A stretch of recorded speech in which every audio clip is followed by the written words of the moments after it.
But talk about the outcomes, because I've been talking to a bunch of CIOs lately, and they're being tasked with this challenge of the clinician shortage.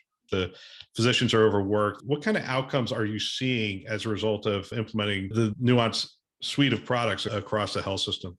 I'd start first, maybe just with the care team, the clinicians. And there it's really about how do we help their administrative work lessen over time with this technology. And so from an outcomes perspective, what we're measuring as an average across the install base is that DAX is saving about 7 minutes per encounter in documentation time. If you think about just one encounter saving 7 minutes, and then you multiply that across the number of encounters your typical practitioner has over the course of a week, we're talking about hours saved on average. And so to your question, it's really then looking at how is that time doing a couple of things. How is that time helping reduce fatigue and burnout that the care team has? We know this is systemic in healthcare today, but also how is that time also being used to improve access to care? How can we try to help healthcare organizations get more patients through the system without burdening the healthcare workers even more? And so that's been a big part of what we've been measuring with that time saved with DAX.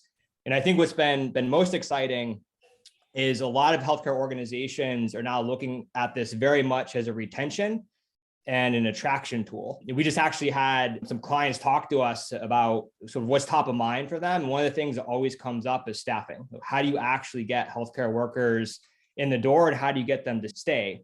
And so DAX has really been something, with all that time being saved, the burnout reduction that we're seeing with care team workers, it's also having a direct correlation with reducing churn for the healthcare organization, as well as using it as a tool to recruit new talent and get more people back into the healthcare system.